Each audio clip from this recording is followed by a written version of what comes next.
Olá,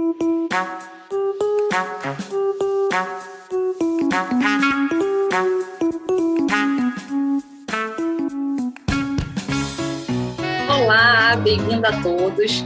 Estamos hoje aqui para mais um capítulo da nossa série Conversando Sobre. Meu nome é Kate Simas e hoje a gente vai dar início ao nosso capítulo 3. Nosso tema, Políticas de Saúde Bucal no Brasil. Vamos lá? Vamos antes recapitular um pouquinho do que a gente falou nos capítulos anteriores.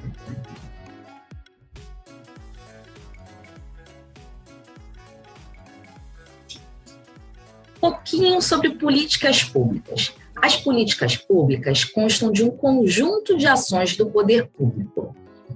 Elas visam solucionar problemas da coletividade, por intermediarem ações entre o Estado e a sociedade. São formuladas em documentos que orientam ações que compreendem a aplicação de recursos públicos. Agora, vamos recapitular capítulo 1 e capítulo 2. Capítulo 1, a gente falou um pouquinho do Brasil colonial. Vocês lembram? Brasil colônia, chegada dos portugueses no Brasil, a saúde era primordialmente executada por curandeiros, que eram os índios, os negros que chegavam escravizados, que usavam ervas, o que eles conheciam da terra e o que eles tinham como cultura. Com a chegada da família real, começa a se pensar numa organização da saúde. A gente avança um pouco e a gente chega aos boticários, que eram os farmacêuticos, né? Eles tinham as suas boticas e eles manipulavam as fórmulas que eram apresentadas pelos médicos. E a gente tinha também, na área de saúde bucal, os barbeiros, ou tiradentes. E a gente vai para o capítulo 2, que é o início da República, início do modelo mais capitalista. E a gente vai até 1930. Essa é aquela época que a gente tem a nomeação de Oswaldo Cruz, que começa a apresentar alguns programas campanhistas, que a gente chamava assim, né? E tomavam conta de um coletivo, né? E com algumas adoções de algumas medidas sanitárias, e a gente tem a tão famosa também revolta da vacina. E a gente tem, depois da revolta da vacina, a gente tem a Lei Eloy Chaves, e a gente agora vai começar a falar de 1930 até a Constituição Federal de 88. Aqui o nosso quadrinho, mostrando qual a região que a gente vai cuidar agora, qual o período que a gente vai cuidar. E a gente vai para 1930.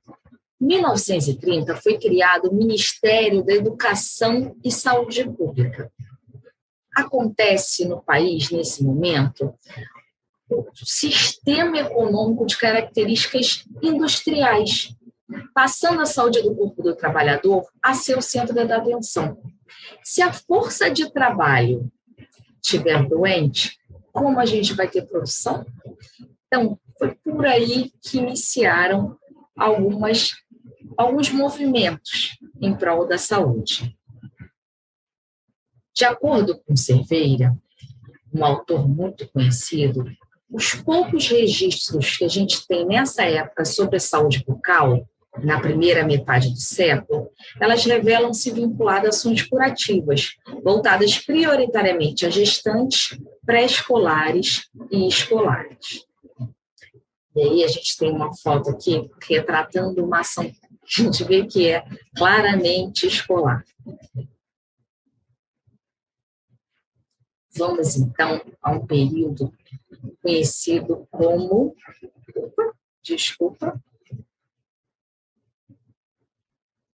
como início do regime militar. Isso aconteceu em 1964. O Estado passa a ser o gerenciador do sistema de seguro social. a promulgação do Decreto de Lei 200. Isso aconteceu em 1967. Essa lei, esse decreto-lei, estabelece as competências do Ministério da Saúde. Quais seriam? Formulação e coordenação da Política Nacional de Saúde, a responsabilidade pelas atividades médicas ambulatoriais e ações preventivas em geral, controle de drogas, medicamentos e alimentos, pesquisa médico-sanitária. A gente tem, em 74, a promulgação de uma outra lei, uma lei muito importante para a saúde bucal, que foi um marco. É a promulgação da Lei Federal 6050, que tornou obrigatória a fluoretação das águas de abastecimento público em todo o país. A gente tem, em 78, mais uma vez, desculpa, a gente tem em 78 a realização da Conferência Internacional de Saúde de Alma-Ata, decorrente do paradigma da medicina comunitária. Fortemente influenciado por esse paradigma foram as definições da conferência. E surge, a partir daí, no campo da saúde bucal, a odontologia simplificada, que se coloca como uma nova opção frente à dicotomia prevenção-cura.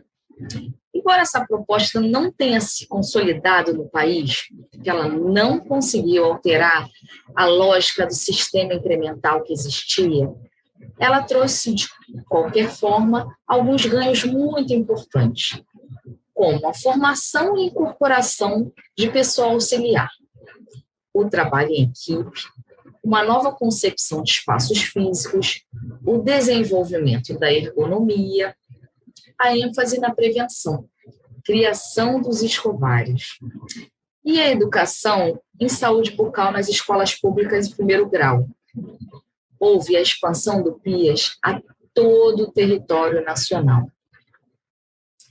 No Distrito Federal, o Programa Integrado de Saúde do Escolar, PISE, adotou odontologia simplificada em toda a sua rede, com a produção de equipamentos e insumos, um incentivo à compra e à instalação desses equipamentos e à compra de insumos, sendo a referência para todo o país. O Prev Saúde, embora não tenha sido aprovado, propôs a efetivação da saúde bucal como uma das 5 principais ofertas das unidades de saúde.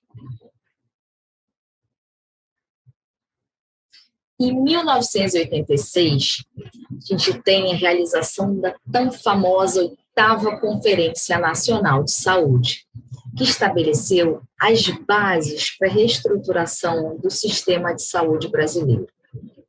Foi realizada também a primeira Conferência de Saúde Bucal, que trouxe a discussão de aspectos muito relevantes das condições de atenção odontológica da população e afirmou, de uma vez por todas, a odontologia como parte integrante e inseparável da saúde geral do indivíduo. Nesse ano, foi criado no Ministério da Saúde a área técnica de saúde bucal, que realizou o primeiro levantamento epidemiológico de saúde bucal com abrangência a todas as regiões do país, denominado Brasil Zona Urbana, revelando uma preocupante realidade da saúde bucal dos brasileiros.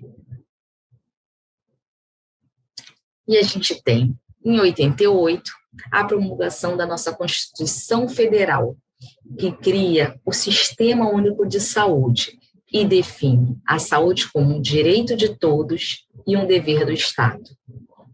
O texto constitucional demonstra claramente que a concepção do SUS estava baseada na formulação de um modelo de saúde voltado para as necessidades da população, procurando resgatar o compromisso do Estado para com o bem-estar social, especialmente no que se refere à saúde coletiva, consolidando como um dos direitos da cidadania.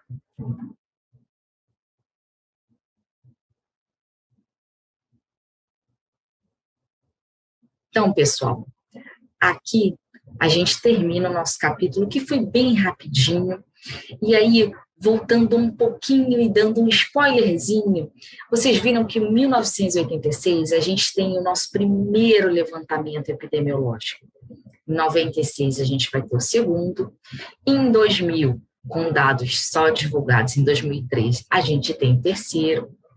E aí a gente chama já de Saúde Bucal 2003, que é o SB Brasil. A gente tem em 2010 um outro SB Brasil, que foi extremamente importante, e nós vamos ter, se tudo der certo, uma versão do SB Brasil agora em 2022.